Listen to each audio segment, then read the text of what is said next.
গরু আড়া কিনে বাড়িতে পাঠাই দিলাম, তাই না? গাড়ি আজকে যাবো গা। অন্যান্য বছরের তুলনায় দাম কম, তাই না? অনেক গরু হচ্ছে, কিন্তু অন্যান্য বছর ওই গরুটা নিতে গেলে নাহলে 1,35,000-এর নিচে দিল না, কিন্তু নিলাম 1,22,000 দিয়ে। মেলা দাম কম, 1,22,000 দিয়ে নিয়ে পাঠাই দিলাম। লেখানি খরচ।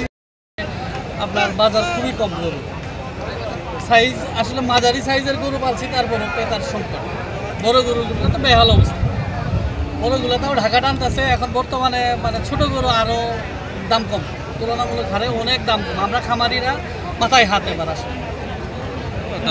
সাধারণত কৃষক মানুষ, আমরা এই যে গরু বেচার জন্য আইছি। আলু যেভাবে বিক্রি করলাম 300 টাকা মন, এখন তো গরু আর আলুর দামে বেচা কিনা হইতেছে, দামই করে না অ্যাকচুয়ালি, এরকম অবস্থা। অন্যান্য বছরের মতোই, কিন্তু আসে এই বাজারে আসে আপনার চিটাগাং থেকে আসে, গত বাজারে কুমিল্লা থেকে আসছিল, সিলেট থেকে আসে, ঢাকা থেকে আসে, গাজীপুর থেকে আসে এবং এলাকার বিভিন্ন এলাকা থেকে গরু কিনে ঢাকা নিয়ে যায়। গরুর দাম এবার স্বাভাবিক, ক্রেতাদের নাগালের বাইরে না, নাগালের ভিতরেই। কিন্তু বিক্রেতা যারা তাদেরই পোষা দেব, সব জিনিসের দাম বেশি। যারা গরু পালছে তাদের এবার লস, আলুর মতো।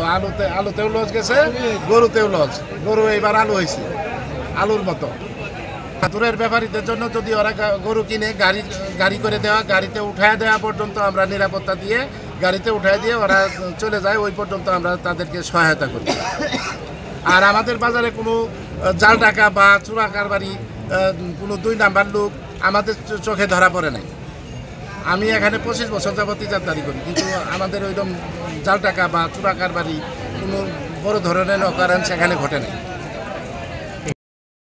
আজকে ঈদুল আজহা উপলক্ষে আজকে নৈমিয়া হাটে গরু বিক্রেতা যারা আছে তারা সবাই ইনশাআল্লাহ এবার গরুর দাম শিথিল আছে, এবং যদি কোনো প্রাকৃতিক দুর্যোগ না হয় ইনশাআল্লাহ সবাই কুরবানি সুন্দর সুষ্ঠুভাবে দিতে পারবে।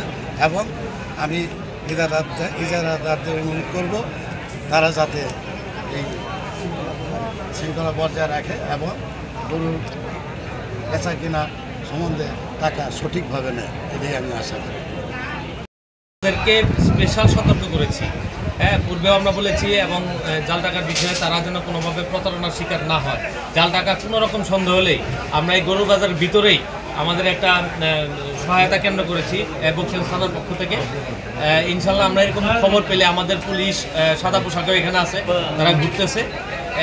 আর পোশাকধারী পুলিশ আমরা আসছি এখানে, কোনো ধরনের সমস্যা হলে আমাদের খবর দিবে।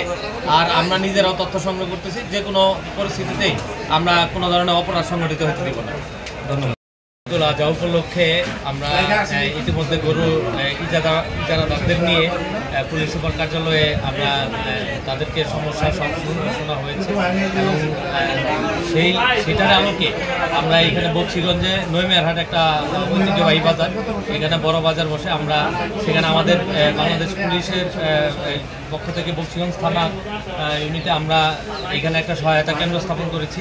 এখানে আমরা পাবলিক যারা সম্মানিত ক্রেতা এবং বিক্রেতা সাধারণ যারা গরু বিক্রয় করবে তাদেরকে জাল টাকা সহ, জাল টাকা ক্রয় বিক্রয়ের সময় যেন কোনো প্রতারক চক্রের পাল্লায় না পড়ে, কিংবা কোনো জাল টাকা দিয়ে কেউ যেন গরু ক্রয় করতে না পারে, সার্বিক বিষয়ে আমরা তাদেরকে দিক নির্দেশনা দিচ্ছি। আমরা এই যে মাইকিং করতেছি, লিফলেট বিতরণ করেছি। ইনশাল্লাহ গরুর বাজার আইনশৃঙ্খলা পরিস্থিতি স্বাভাবিক, এবং আশা করি এই বাজার সুন্দরভাবে শেষ হবে, এবং আমরা